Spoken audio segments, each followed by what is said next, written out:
it wasn't sincere, because she's had a long history of saying woke, annoying things. Our new Snow White. Rachel Zegler is extraordinarily woke, but she's woke in a way that's quite... What happens when a Hollywood sensation faces a backlash she can't outrun? Rachel Zegler's dream of playing Evita quickly turned into a PR nightmare after her comments went viral, and her response took everyone by surprise. What could drive an actress at her peak to cancel herself? The answers reveal the dark side of modern celebrity. Headline after headline demonstrating the horrible reputation that she has made for herself because she just can't seem to keep her own thoughts in her brain. Paying customers are waiting to see her on stage, and she took off and headed to a balcony where she could belt out Evita's hit song, Don't Cry For Me, Argentina, live for free to strangers on the street.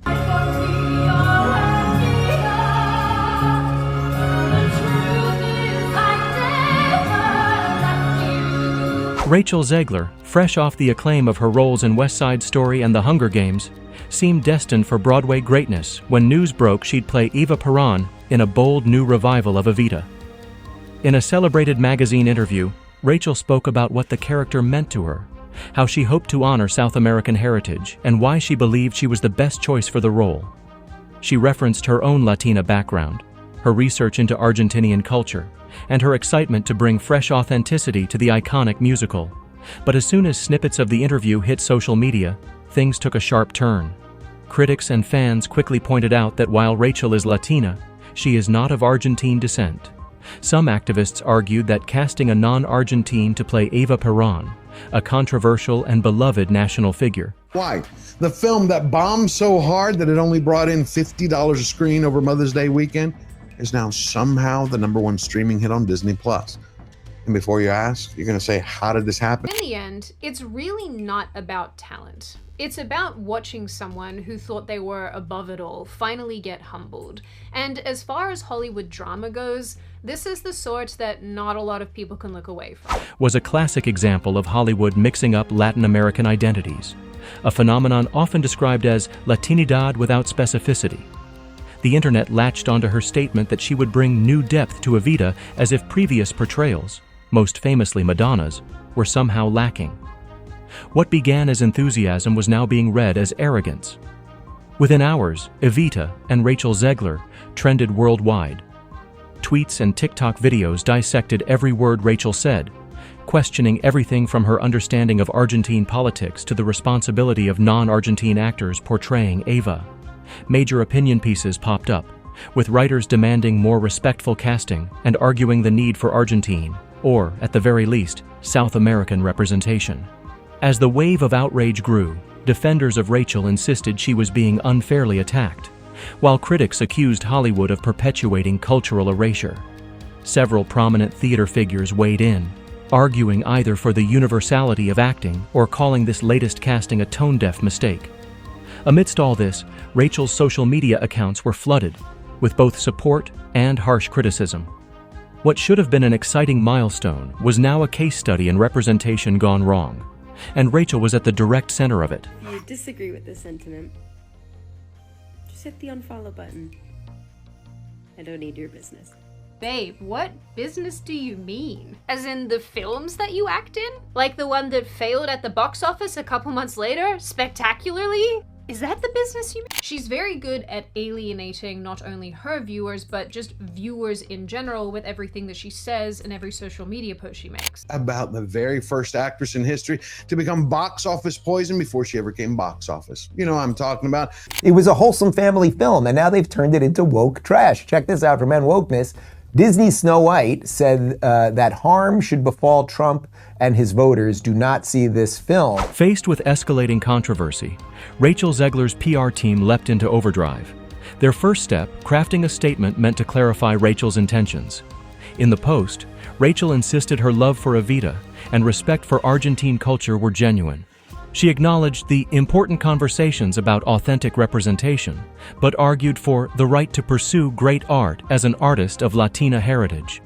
She tried to bridge the gap between her pride in her own Colombian-Polish background and her excitement for the role, hoping to humanize her position and quell the rising anger. But as the statement circulated, it stoked even fiercer debates.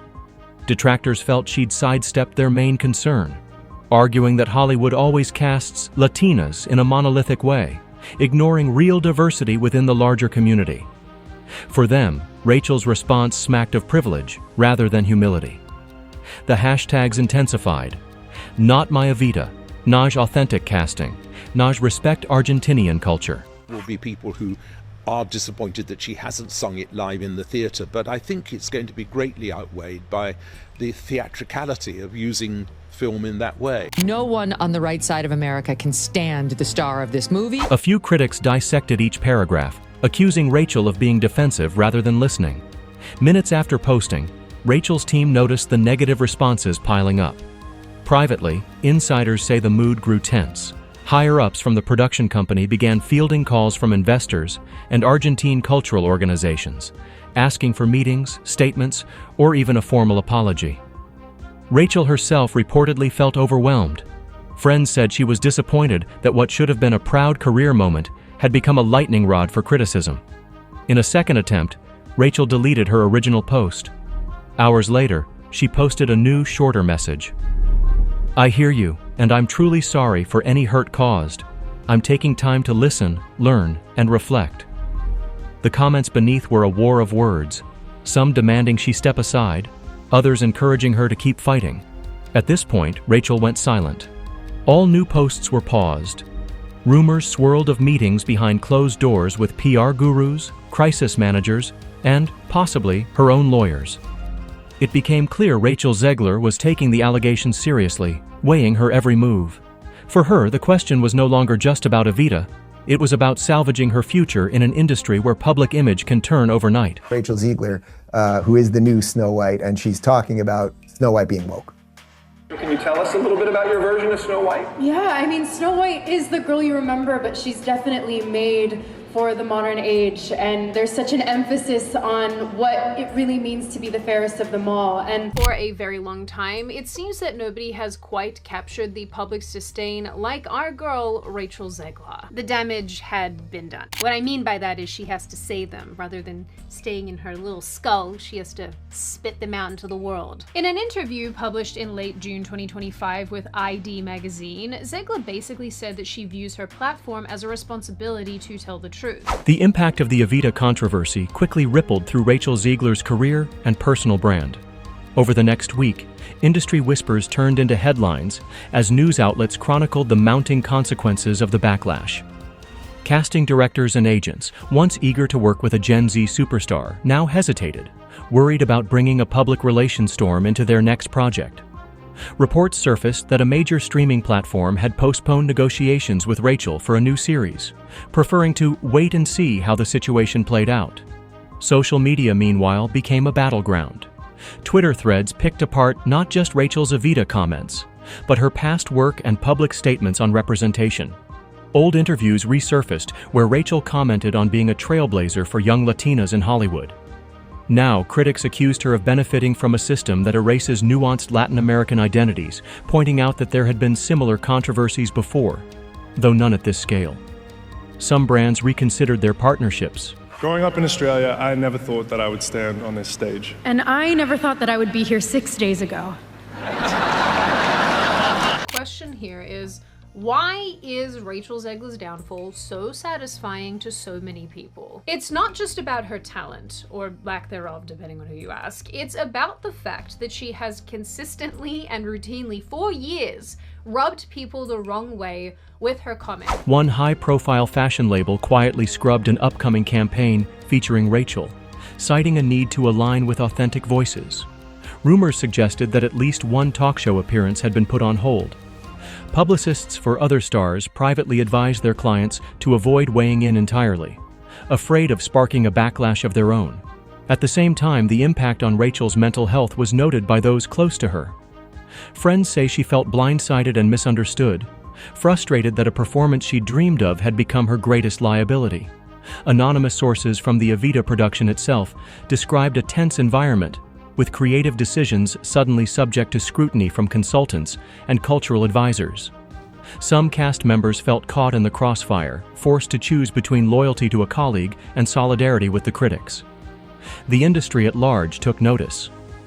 Think pieces debated whether Rachel was the victim of an overzealous cancel culture or the face of a long overdue reckoning on representation. Insiders speculated that Rachel's future invitations to high-profile award shows and festivals might evaporate, at least for the upcoming cycle. She was, for the moment, radioactive, a cautionary tale for young stars navigating identity politics and social media outrage. As the scandal grew, some speculated that the Evita production itself might be in jeopardy. Ticket pre-sales slowed, and the creative team was rumored to be in emergency discussions. If Rachel bowed out or was pushed to resign, it could mean a costly and highly public reboot. For now, Zegler's image was battered, her next move scrutinized, and Hollywood's endless appetite for controversy showed no sign of letting up.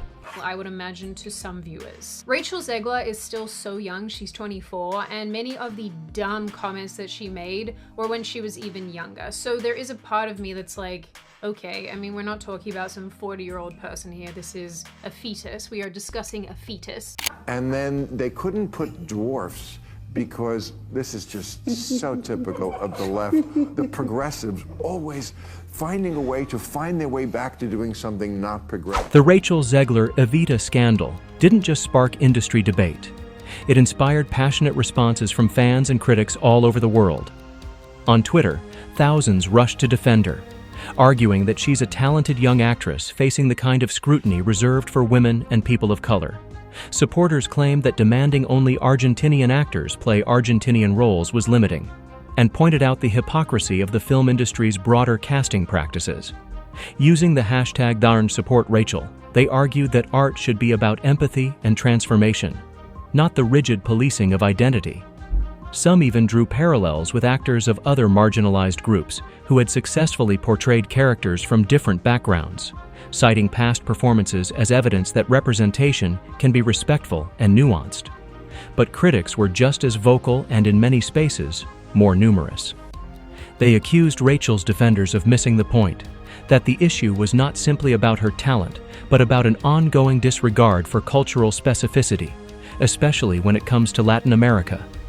Activists wrote long threads explaining Argentina's unique history and why Eva Perón remains such a charged symbol. For them, the fight wasn't just about Zegler, it was about demanding respect from an industry that too often lumps all Latinx people together. High-profile Latin American celebrities, including some Argentinians, weighed in, some with carefully worded messages about inclusion, others insisting that casting must be grounded in lived experience. In the comment sections, heated debates flared up. Some users accused Rachel of performative allyship when she apologized, suggesting it was just savvy career management. Others said she had been bullied and deserved compassion. On TikTok and Instagram, creators posted reaction videos breaking down the controversy in Spanish and English, sometimes educating, sometimes excoriating. Think pieces on major entertainment sites ran headlines like, "Is Rachel Zegler a victim of internet cancel culture?" or "Why authentic casting still matters." Live Twitter spaces and podcasts hosted panels with actors, scholars, and activists dissecting the uproar from every angle. The outcome: a community divided, a fandom at war, and a broader discussion about who gets to play whom in Hollywood and at what cost. For Rachel's part, the silence was deafening. Supporters urged her to stay strong and write your own narrative. Critics countered that true growth meant stepping aside and creating space for others. As days turned into weeks, speculation mounted. Was Rachel taking this time to reflect and return stronger? Or was her cancellation a self-imposed exile, a way to retreat from a spotlight that had proven impossibly harsh? That at every premiere and everything I do, people will wait in line to see. You heard that right. Zegler not only believes that she's a priceless work of art, she thinks she's sacred, and she doesn't just shout that into the mirror. That comes from her interviews and social media posts, like when she complained about not getting an invite to the Oscars in 2022, even though she was filming for Snow White and she wasn't even nominated. As the pressure mounted, the entertainment world held its breath waiting for Rachel Zegler's next move. Her production team met privately, her representatives fielded increasingly pointed questions, and Rachel herself, perhaps for the first time in her young career, disappeared from public view. Speculation swept the industry. Would she double down and press ahead, or would she step aside to let the dust settle? After a week of digital silence, news broke. Rachel Zegler had officially withdrawn from the upcoming Evita production. The announcement was terse. After careful reflection, Rachel Zegler has chosen to step back from her role in Evita to prioritize listening, learning, and making space for authentic voices. The statement was accompanied by no interviews, no elaboration, just a note of gratitude for the opportunity and well wishes for the project's future. Reaction was swift. Some fans expressed heartbreak, calling the decision a loss for theater, and lamenting what they saw as the toxic effect of internet pile-ons. Others cheered, viewing Rachel's withdrawal as a win for targeted activism and a necessary precedent for authentic representation. Debate reignited over whether Rachel had truly canceled herself, or whether she'd been forced out by a system increasingly wary of controversy. For the creative team behind Evita, the fallout was significant. Producers scrambled to announce a replacement and reassure investors and ticket holders. Broadway insiders whispered that Rachel's self-cancellation, while dramatic, might ultimately save the production from an even worse financial and reputational hit. Cultural organizations praised the decision, issuing statements about progress and partnership for future projects. But for Rachel, the aftermath is more complicated. Some industry insiders suggest her self-removal is a temporary step, a chance to let public anger cool and return in a more thoughtful way. Others say this could mark a turning point, representative of the new reality in show business, where social media storms dictate careers in real time. Either way, Rachel Zegler's act of self-cancellation is instantly iconic, a sign of just how high the stakes are for stars in the age of viral outrage. Anyway, in one clip, she calls the Sharks, the rival gang of the Jets in this new version of West Side Story, a rainbow of the Latino community, and then struggles to name what constitutes Latino diversity when he expresses extremely progressive views. Of course, having your own ideas and beliefs is perfectly fine. I don't think there's anything wrong with that, but you know, maybe using your actress movie platform as a soapbox is not the best idea. But when you're promoting a family-friendly movie like one with Disney, and you're dropping things like F Donald Trump and attacking Trump supporters and just thinking out loud, acting like people supporting you is a chore is probably not a good look. Like, even if you think this, maybe don't admit to it publicly. Just keep those opinions to yourself. Rachel Zegler's self-cancellation in the wake of the Evita scandal has left Hollywood, her fans, and even her critics with more questions than answers. Is this the end of her meteoric rise, or the beginning of a new, savvier approach to fame? One thing is certain. In 2025, even the biggest stars are only one viral controversy away from rewriting their own history.